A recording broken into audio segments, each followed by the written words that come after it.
Ladies and gentlemen, welcome back to Gaming with me, Tony Mo. Happy Saturday.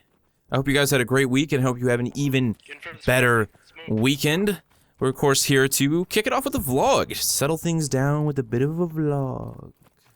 A lot of stuff I actually want to talk about this week, but I wanted to start by saying I would like to see you guys go ahead and, if you want to, start submitting topics for discussion for these vlogs every single Saturday. Preferably smaller topics, right? Anything that I couldn't make into a whole video would be more than welcome. It could be stuff related to games, related to YouTubing or YouTubers or the channel or motorcycles, pretty much anything I've ever talked about here. Hell, if we wanted to talk about things outside of that, bicycle riding, BMX, whatever, I don't even care, man. Any sort of topic that is fun and casual, feel free to submit it. You guys can throw it right down in the comment section below, and I'll try and use one of them each and every week, and we'll make sure that they are started at the start of the vlog. So it'll be the first thing that we discuss every single weekend. I think that'd be a lot of fun, get you guys a little bit more involved, and help me make sure I at least have one substantial idea every single week as well. I would definitely appreciate that. It's always easy to come up with a large amount of stuff, but I like when some of it's fueled a bit by you guys. It just makes it feel a little bit more special. So moving on from that, you guys are going to be seeing some gameplay footage from Squad. I've been trying to play a lot more of that. I really haven't been able to put in a lot of time since I bought it, actually. I think I've only put in maybe 3 hours, and considering how long one match of Squad can last, and the fact that some of these servers are just infinitely going, it's not a lot of time. I have really little map knowledge. Of course, that makes it difficult when you're trying to navigate the maps. I'd like to get to that point where I'm far more confident and I could possibly even start playing the squad lead role, because I know that's something that is desperately needed all the time in squad. There's not a lot of people who want to play it, at least not on random servers, and then the people who do want to play it, it just ends up being like this fist fight between the squads. Like, you're supposed to be all in the same faction, right? The same team. And yet, in this instance, we had Squad 2, which was made up of Spanish-speaking only players who decided to do whatever the hell they want. Squad 1 hated Squad 4, which was my squad's leader, because he felt that he was the reason we were all dying all the time. At the end of the day, the enemy team was just better than us.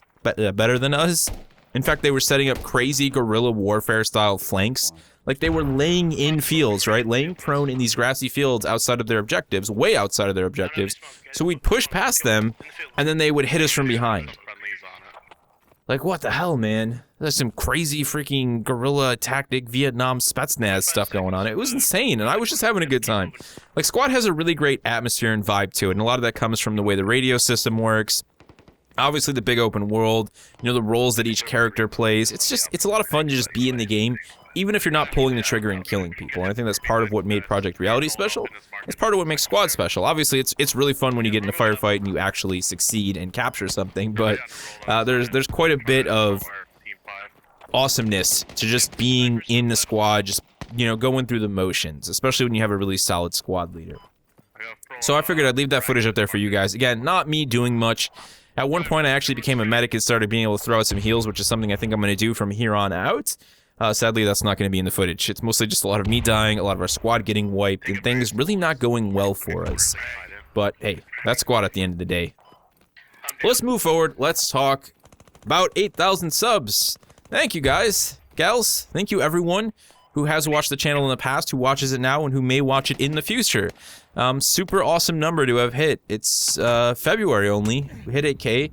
Like I said, the channel's seen a substantial amount of exponential growth over the last 3 months. I'm really hoping this is the year that big push happens. I'm trying to do a lot to promote and to, you know, try and change the way I grow the channel as well. I've always been relatively lazy in the area of social media. I won't really call it lazy, it's just I'm so busy, dude, all the time. Like, Kite noticed it in the Pipcast, if you guys watched it. I was eating during the Pipcast because I literally went to work that morning, didn't eat the night before because I was busy working. I snack. Like, I just snack whenever I can. I've got some healthy snack trail mix, you know, some cheese here and there, just healthy snacks. So I'm eating cheese and trail mix while I'm doing the Pipcast because I got out of work, came home, sat down at my desk immediately, and started recording the Pipcast. Not complaining. That's just the way things were, so it's been a bit crazy, and that's why, like, the idea of spending even 20 minutes a day on social media trying to promote the channel has been, like, oh, to me. But people build, no offense, but people build entire, you know, platforms, channels with really mediocre content because they push on social media. It's about building that presence. And this is what I want to talk about with the number of subs, right? People look at that number, and it's like judging a book by a cover all the time. And this is just the way it works because it's such a saturated market. People judge you they judge the quality of your content by that number. It's sort of a perceived quality, right? They see 8K, and in their mind, they say, his channel's obviously not better than the guy who has 400,000 subs. It could be on par. My channel could be better. His channel could be better, you know, whatever. Like, it's perceived quality. And you have to kind of get those things to match then, right? You have to have that number of subs, which is the perceived quality, match the actual quality of channel. Now, I know. I don't even care if I come across as, you know, ego-filled on this one. I know I make great content. And I know one of the reasons I make great content is that I'm always looking to improve. I'm never saying I'm happy with what I have. Yes, I'm happy, like, okay, I know I'm doing good, but I'm always looking, you know, how can I make this better? How can I improve my commentary? How can I clean up my speech? That's something that I've been really thinking about the last couple of days, actually. And what can I do to make something different, to do something a little bit more interesting on the channel every now and then? So I know I make great stuff, right? It's a matter of getting the channel to that point where that perceived quality is at least close or matching the actual quality. And a lot of that has to do with increasing that sub number. It really does. Obviously, bringing new subscribers on board is always great. You know, welcome to all of you guys who have recently came to the channel. A big thank you for checking the channel out, giving it a chance, and super stoked you liked it. But a part of it is also just making that number larger so it's more visible. I mean, look at it this way. If someone goes on YouTube and they search, say, for The Division, they're going to get a bunch of search results. Maybe mine's in there if I'm lucky, right? Mine's in there next to, you know, Eric's, Level Cap, a video Jack Frags did, a video, you know, whoever did, and like it's in that mix. Where do you think they're going to click? If there's someone who's just coming from the outside who doesn't recognize any of these names, or maybe they do recognize the names, even worse for me, they know who Jack Frags is, they know who Level Cap, these are established names. It makes sense to click on those things. It's why some of the best-selling brands, you know, in toilet paper are the ones that are just well-known. Like, everyone knows Bounty for paper towels. A lot of people buy Bounty. It's why they're still in business. You know, they're not, it's just the way the world works. It really is. I'm not complaining about it. You just have to fight against it. You have to do your best to get out on top at some point. You have to make yourself more of a household name. You know, it takes time, no doubt. It takes a lot of effort, and I'm okay with that. It's just a matter of getting there. And we are getting there. I'm getting there. The channel's getting there. Obviously, you know, a lot of that is because of you guys who watch. Those of you who are the ones who click on the small channel, the ones who know who Level Cap and Jack Frags are already and say, who else is out there? And then you happen to stumble on my channel, and I appreciate that. So let's move forward and let's actually talk about some games stuff. Video games. Let's talk about Firewatch. Yes, I want to talk briefly about Firewatch because it was a game I was very much looking forward to, without a doubt. I loved it from the get-go when I saw it, and I was like, man, I really want to play this. I snagged it on Tuesday, right when it came out, and then I was able to sit down Tuesday night, actually. I was able to sit down Tuesday night after we did the Pipcast and play it, and I ended up playing through the whole thing. It's about 4 hours. But for me, it's a game that was worth every single penny. So I got it for $17.99. I think the normal price is 20 bucks. That 4 hours was just so well told. You know, it was this wonderful and beautiful story, just from start to finish. Like, it was very emotional. Number one, I just felt constantly attached to the characters, even though, you know, this isn't like. It's a character who's speaking. Like, the dialogue was just so well done. The conversations were so well done. You just felt like Henry, the main character. You felt very attached to him. And right from the get-go, the game sets up a very emotional story. It was the kind of game that I didn't want to put down. Like, from beginning to end. Even when I got stumped as to what direction I had to go at one point, normally in a game like that where there's not a lot of action, you might be compelled to just give up and come back to it. But I didn't. I wanted to know what was going to happen next. And that, to me, is the sign of a story that I've enjoyed. You know, I'm not going to make claims about knowing what a well-written story is, but if I had to say it was well-written, I would say it was, and a lot of people would agree with me on that. It was the kind of game that at the end of it, I was really happy with the ride. I thought the ending was just like, I was so emotionally attached at that point, and they kind of just let it go at the end. I won't say what happened, obviously, but it felt sad to see it end that way. Like, I wanted to know more about these characters. It was also the kind of game that affected me for like 3 days afterwards. In fact, it was 3 in the morning, I think, when I finished it, and I finally went to bed, and I know my girlfriend was absolutely passed out. She works at like 7 in the morning. But I texted her, and I sent her this long message, like, just telling her why I cared about her, I tell her those things every day. I'm just a sap like that. I am a hopeless romantic, and so is she, and it's why we fit together so well. But I felt the need to do that. I was compelled by my experience with Firewatch to just remind her, to like send her a message that she would see in the morning, you know, a message that she wasn't going to see right away and feel like she would be reading a letter from me. And that was all because of Firewatch. So that's the kind of game, that Firewatch is. This is the kind of emotional impact it had on me. Honestly, I strongly recommend you pick it up. Do yourself a favor, snag it. It's well worth the $20. And sit down and play it all in one sitting, because I feel it's a game that is better played that way. Like, you're just along for the ride from start to end. You don't get to take a break from the emotions. Just play it all at once. It's a nice, you know, change of pace from playing something like Squad and first-person shooters and RPGs. It's something different. Firewatch and The Witness have been those two games for me, and there's been a lot of great pieces that I've seen journalists and, you know, like freelance journalists writing about how Firewatch and The Witness saved them. They saved them, you know, from, I don't know, feeling that games were going too one way. I've never felt that way. I know there's a lot of diversity in games. It's just a matter of actually reaching out and playing said games. But nonetheless, I can understand where they were coming from, and I appreciate the pieces that those people wrote on them. Let's talk a little bit more about Escape from Tarkov. I know I did that whole video on it, and I really was delayed on that because I wanted to know more about the game, like I said. And I was really happy when those developers released that dev diary. If you guys didn't watch that, I really wish I could have just talked about that dev diary, because the level of detail that they're aiming for in that game, and it's not something that they're just talking about doing. They've already done it. Like, the entire developer diary is them showcasing it. They're two main animation leads. The one guy does like the core animations for all the character models, and the other guy does the individual firearms animations. These dudes are mental. Like, this is stuff that a AAA studio, you know, would be asking for, like, millions of dollars to do.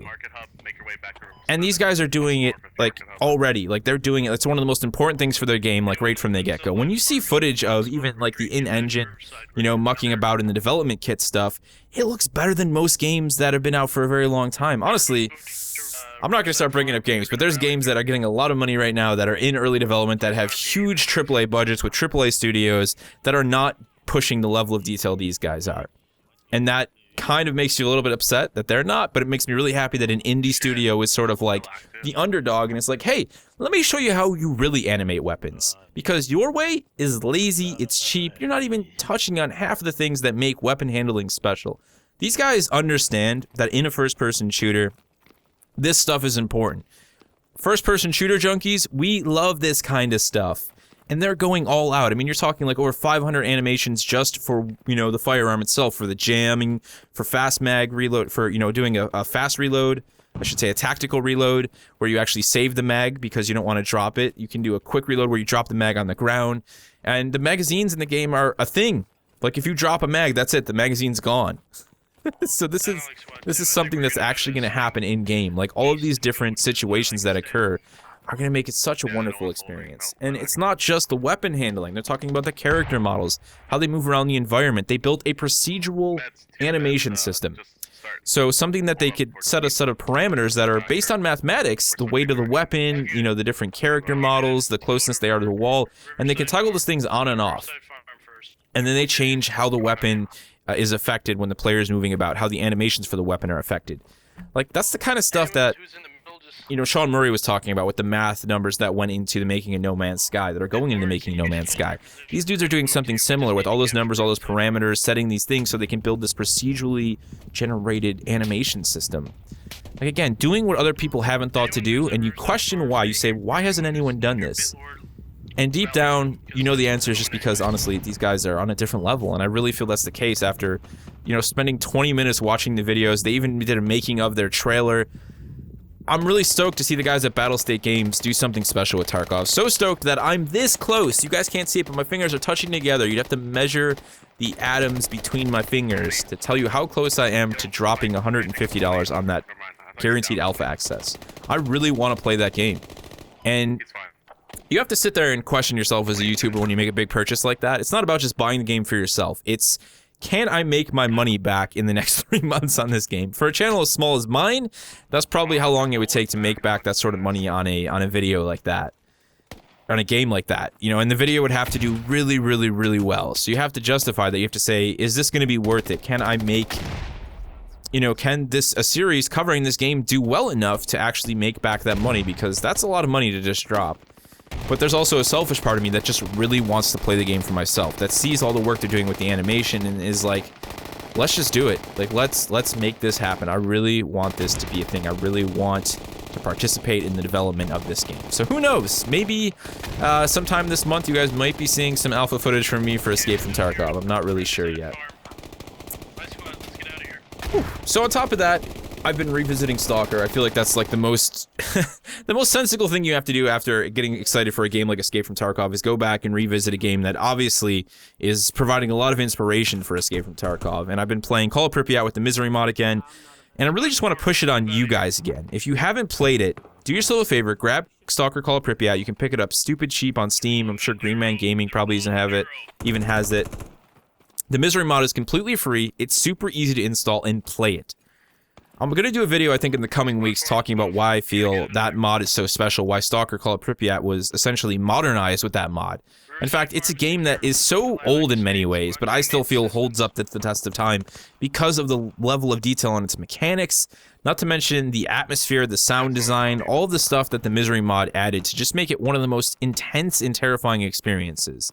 I mean, from the moment you launch a new character in Misery to the moment you get to your first save point in the Svechenko, the game is just on edge, man, because you know you can die at any second. Few games capture that. Few games have done, like I said, that open world first-person survival element as well as Stalker has. In fact, I don't think any game has done it as well as they have. And maybe Escape from Tarkov will be the next game to do that, of course, in a different light, because we're going to have not just PvE, but also PvP. So stoked for all that. I really genuinely am. I did want to close out by giving a big thanks to my Patreon supporters. I should have done this at the start of the videos. I'm sorry, guys. But Kite Moonwall and Stephen Foster, they've been supporting me for some time on Patreon now. Thank you so much, guys. You have actually done a lot for the channel. I bought XCOM 2 with some money from Patreon. And last year, I also bought a couple smaller games that we ended up covering on the channel for first impressions. So, you know... Yeah, Patreon's actually done a lot, you know, for me. Even with only 2 supporters, there's been some people on and off who have subbed, and, you know, for 1 month only. I thank you guys as well. You all know who you are. Stephen Foster, I think going on 7 months now, you've been supporting me, dude. So if you're watching this, thanks a lot, man. Genuinely, thank you a lot. You've done some great stuff for the channel. I've been able to cover games that otherwise would have been just kind of surpassed. You know, I love doing first impressions. I love doing review-style stuff, but... they're definitely not the meat of the content. They're not the content that helps make up the money I spent on the game at the end of the day. So it's nice to be able to get some extra outside support to make videos like that happen. And Kite has been subscribing to me for going on 4 months now as well. Thank you, Kite. Thank you, Steven. You guys are awesome. Just some closing. Still winter here. We actually had a day about 4 days ago where it was like 55 degrees. I was able to ride the Harley to the bank. It started right up. I was stoked about that. Rode it to the bank. By the time I got home, my hands were numb. I think it was actually more like 35. I thought it was like 50. But the roads are dry. There was no snow. There was no wetness out. So I was just like, I have to do this. I need that vibe. And it felt good. So I'm ready for summer at this point. I like the winter. I really do. But at this point, it's a matter of like, I want to get back in shape. Winter just kills me every single year. I want to get back on my bicycle, hopefully do some vlogs on the bicycle this year. I'm thinking that'd be fun. Also the kayak as well. Those are 2 things I really like to do in the summer. I think it'd be fun to have some different style vlogs with a little bit of a different setting. You guys can see some elements of Buffalo and Cheektowaga that you may not have seen on the bike. We can tear up the bike path on the mountain bike, do some 180 rollbacks and some manuals, and just have a lot of fun. It's going to be a great summer. I'm really looking forward to it. And of course, we still have a lot of great games planning to launch this spring and even in the summer, including No Man's Sky in June, hopefully. So, a lot of awesomeness on the way. I hope you guys, once again, have a great weekend. Play some awesome games. If you have any questions for me regarding Tarkov, anything you want to talk about regarding Firewatch or any of the stuff we talked about, feel free to throw it down in the comment section below, and please submit those topics. I would love to get this ball rolling for next week's vlog. That'll be it. I'll see you guys in the next one.